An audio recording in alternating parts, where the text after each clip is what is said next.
Oi, gente, eu sou a Ana do Entre Filhos e Calhamaços e no vídeo de hoje eu vim compartilhar como foram as minhas leituras do mês de abril.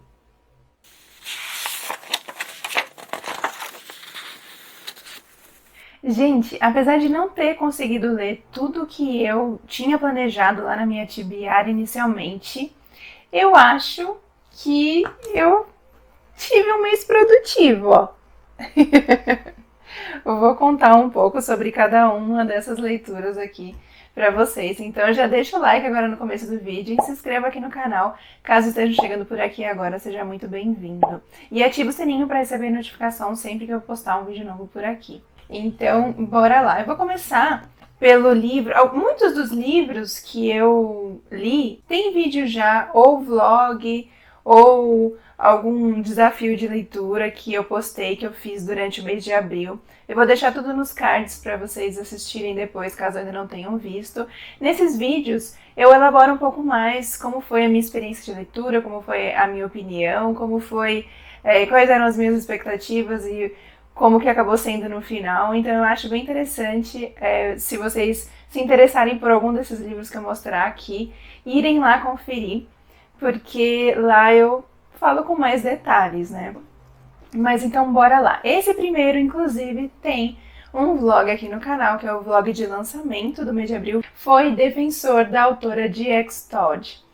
E, gente, esse livro, vocês vão ver lá no vlog de lançamento, mas ele é muito comparado com A Dança da Morte. Tem até um comentário aqui na capa que eu até falo pra vocês, que foi o que me chamou muita atenção. Assim que eu bati os olhos no livro, que fala, né, o autor John Connor, ele fala, digno de ser comparado à Dança da Morte. Porque aqui a gente tem uma distopia que é pós-apocalíptica. Aqui a maior parte da população foi eliminada, morreu, e a gente não sabe inicialmente o motivo disso. A gente só sabe que algumas pessoas escutam essa voz e que talvez por causa dessa voz que muitas pessoas morreram, mas não dá para entender inicialmente se a voz que mandava, se existia vários tipos de vozes, sabe? Se tinha uma voz do bem, uma voz do mal. Como se fosse lá em A Dança da Morte mesmo, que tinha esses dois personagens, né, que conversavam telepaticamente, digamos assim, com os outros personagens, atraindo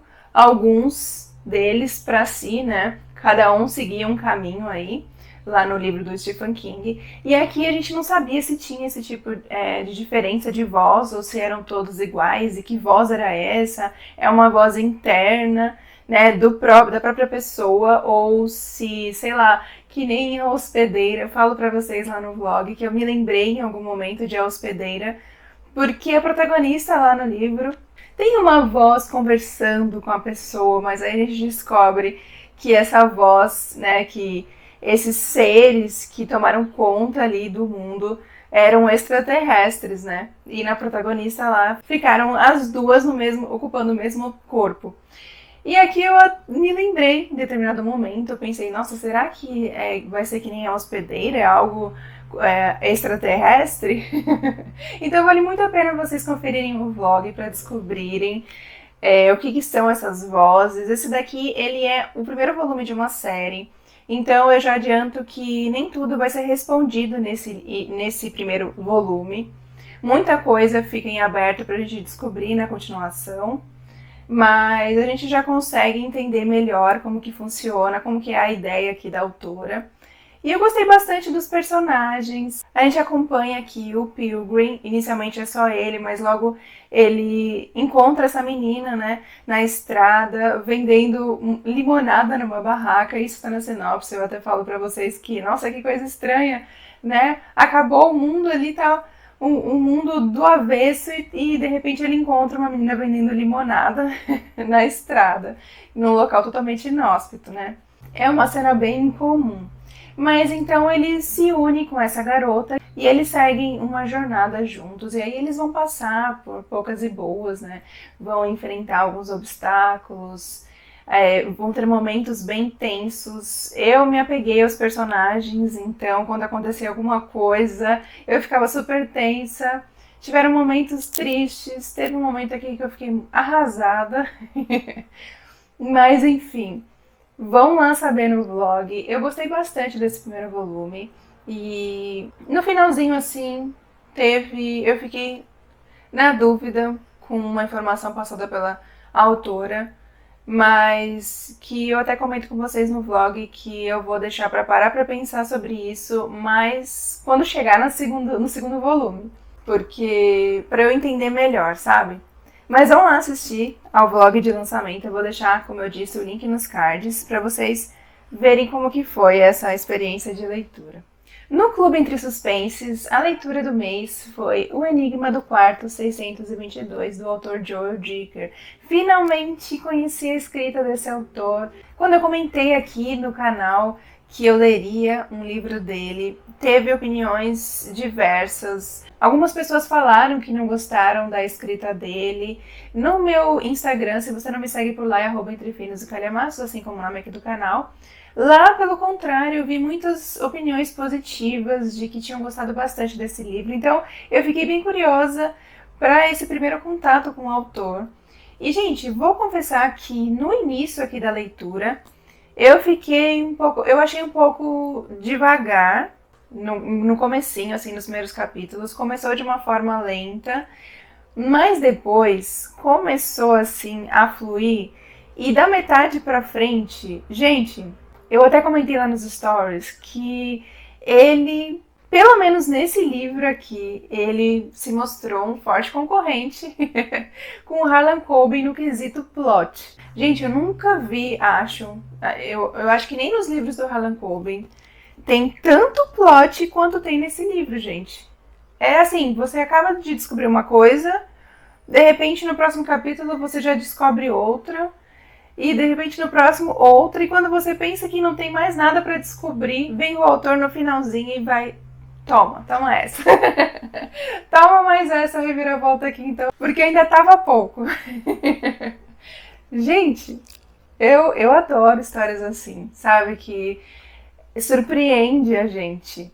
A gente pensa, a gente vai por um caminho no começo, porque assim, aqui tem um escritor chamado Joel, que nem o autor, que vai escrever um romance e a parte lenta que eu achei, assim, que eu até o final do livro tem essa questão de que o editor de verdade do Joel Dicker, ele fala que faleceu e dá pra enxergar que ele quer homenagear esse editor.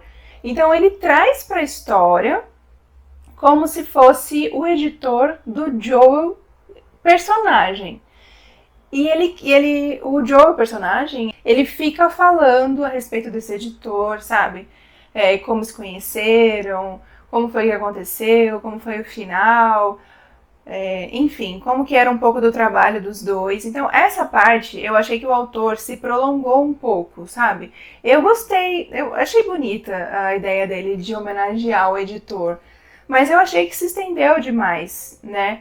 Ele fala sobre isso durante o livro inteiro, em pequenas partes, né? Não é de uma vez, mas eu acho que acabou ficando... Quando a gente chegava de novo, sabe? A sensação era essa. Mais uma vez, né? Ele falando sobre isso. E não querendo ser insensível, né, gente? Eu sei que ele tá demonstrando aqui que ele gostava bastante desse editor, dessa pessoa, que foi importante pro trabalho dele. Dá pra sentir isso, né? Ele demonstrou e a gente consegue perceber.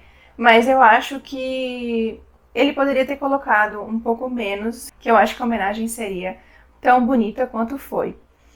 Então, essa parte foi a única coisa que eu achei que, quando ele prolongava isso, ficava um pouco cansativo.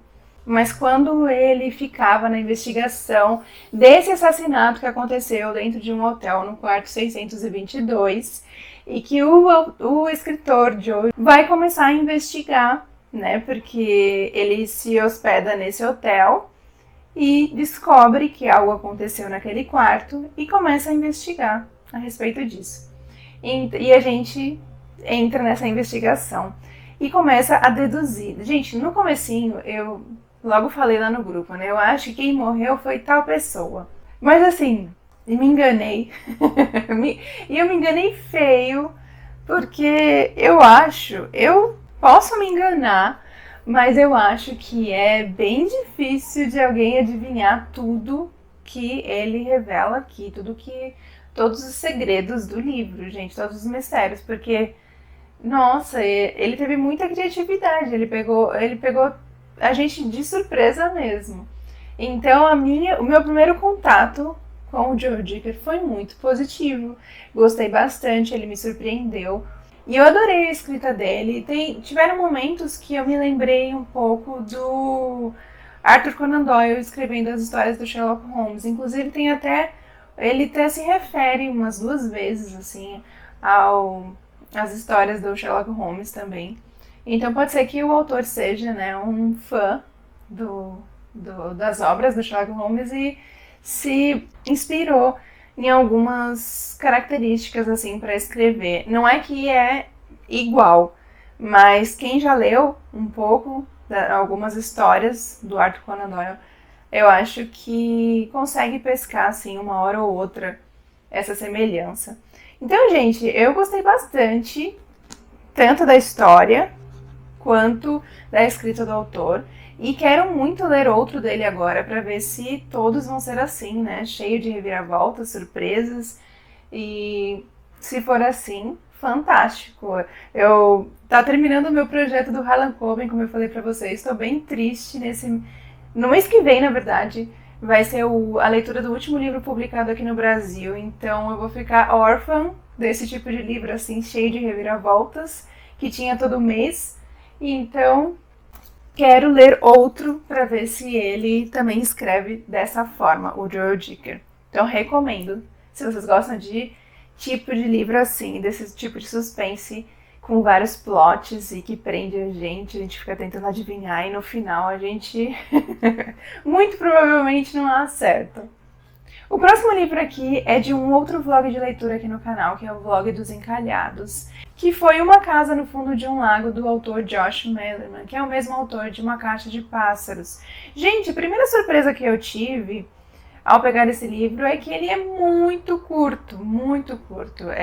Você consegue ler realmente num dia só, porque a história é bem curta mesmo. Em e-book ele já tem menos de 200 páginas, tem acho que 180 páginas, algo assim. Então o livro físico tem ainda menos. Mas, gente, vamos lá. Aqui a gente tem 2 jovens de 17 anos, o James e a Amélia. E o James convida a Amélia para um encontro, chama ela para um encontro, que nada mais é do que um passeio de canoa. Ele quer levar a Amélia até a segunda parte de um lago, né? Onde é mais silencioso, onde não tem mais ninguém, onde ficariam somente os dois. Só que quando eles chegam nesse segundo lago, eles descobrem uma passagem para um terceiro lago, que nem o James conhecia. E é nessa parte que eles encontram essa casa no fundo do lago. E aí eu até pensei, né, falo pra vocês no vlog, que eu achava que a história inteira se passaria naquele dia do encontro, mas não, se passa em vários dias. Mas, gente, eu achei a história bem confusa. Até na thumb do vídeo eu falo assim, alguém entendeu essa história? Porque pela primeira vez, antes de comentar com vocês a conclusão, né, o que eu tinha achado, eu fui buscar na internet a opinião das outras pessoas, para ver se eu que não tinha entendido direito, né? Vai que eu li errado, ou então eu pulei alguma parte importante da história e não consegui entender. Mas não, eu vi que muitas pessoas pensaram do mesmo jeito que eu. Porque, assim, enquanto eles estão ali na exploração da casa, né, conhecendo, né, passando pela surpresa de ter uma casa no fundo do lago, enfim, todo aquele mistério, aquele ar de...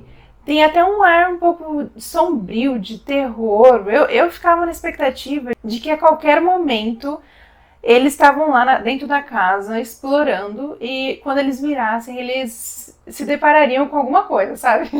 Algum monstro do fundo do mar diferente, ou sei lá, alguma pessoa, enfim, alguma coisa ali eles iam encontrar. Essa é a sensação com qual você fica o tempo todo, enquanto eles estão ali na exploração da casa.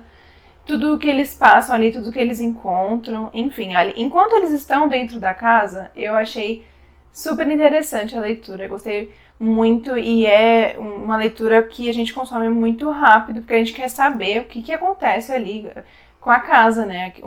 Porque acontecem algumas coisas ali dentro que vão contra a lei da física. Então a gente fica curioso. Mas chega no final, o autor termina a história de um jeito que a gente fica meio assim na dúvida. Como assim? Qual que era a ideia então do livro, sabe? Então eu achei que faltou um pouco de explicação do autor, então não foi uma leitura que eu curti tanto. Acho que não ficou tão claro assim o objetivo do autor, o que ele queria com aquele final. Achei que muita gente ficou com essa dúvida. Alguns até interpretaram de outra forma. Eu comento isso lá no vlog. Se você leu e também não entendeu, tem a sua opinião, assiste lá o meu vlog para ver quais foram os meus comentários. Aliás, gente, todos os meus vlogs, todos os vídeos, né, que eu gravo aqui para vocês no canal, são sem spoiler. Eu até pensei, né, cheguei a falar aqui para vocês em algum momento que eu pensei em gravar alguma leitura com spoiler, porque às vezes eu tenho vontade de me abrir mais, de, né, poder discutir a respeito da minha opinião, do que eu tô pensando na hora, mas eu estragaria a experiência de muitas pessoas, então eu acabo fazendo sem spoiler, então vocês podem assistir sem medo, porque eu não conto nada além do que dá pra contar.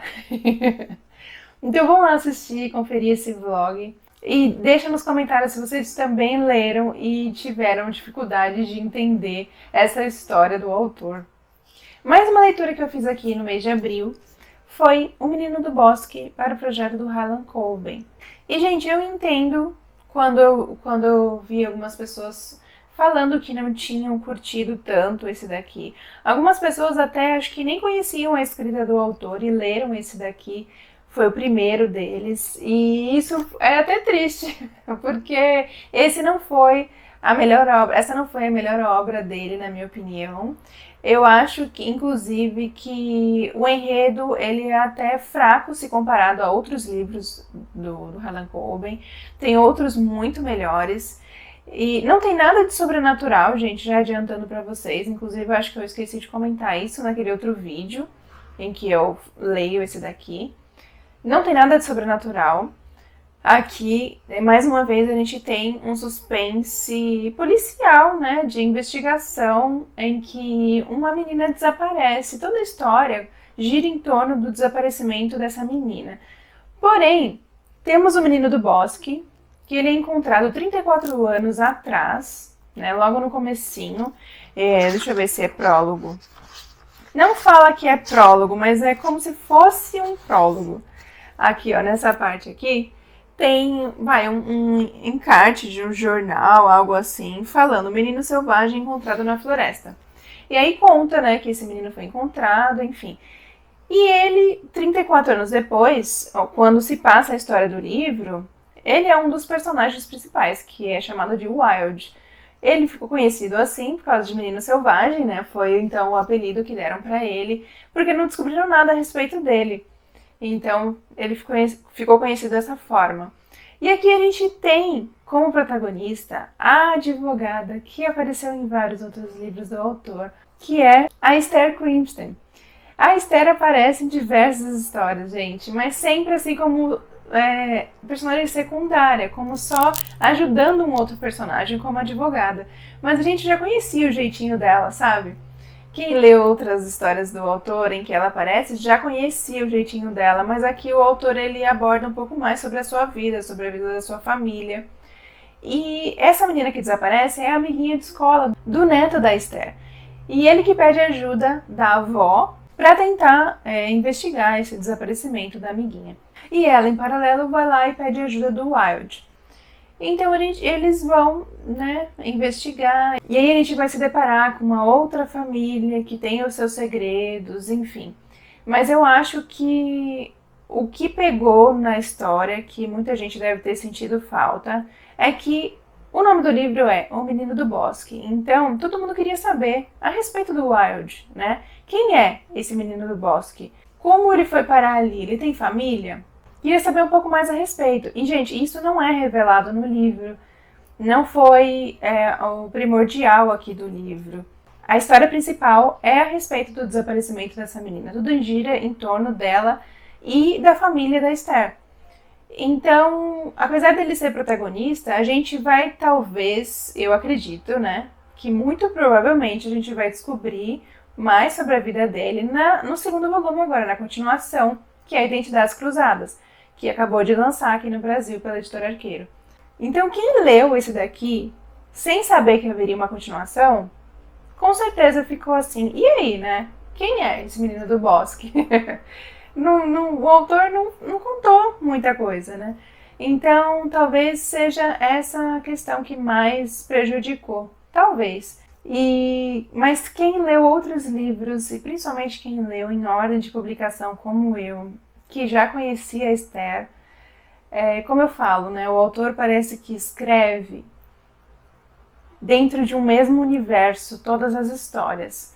Porque aqui, no começo do livro, ela está participando de um programa de TV em que perguntam para ela a respeito de um caso que ela está defendendo, e esse caso é tema de outra trama, de outro livro do autor. Então, tá tudo interligado, tá vendo? Eu acho isso fantástico.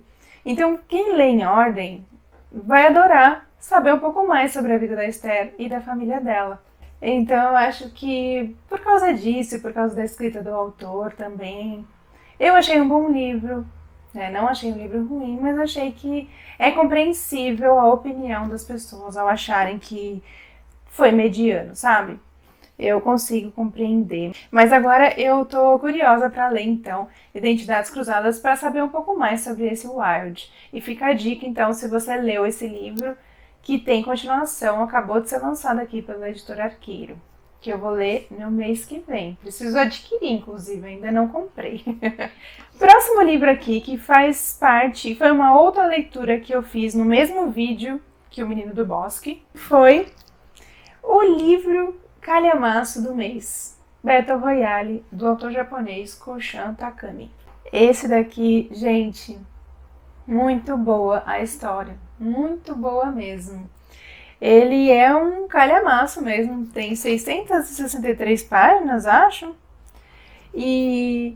Só que a história é cheia de ação, então é uma leitura que não é arrastada, apesar de achar que muitas histórias de autoria oriental, principalmente japonesa, eles gostam de contar com detalhes, né? Explicar pra gente tudo direitinho, um pouco da vida de cada personagem. Aqui a gente vai ter um pouco disso, mas isso não torna a leitura arrastada.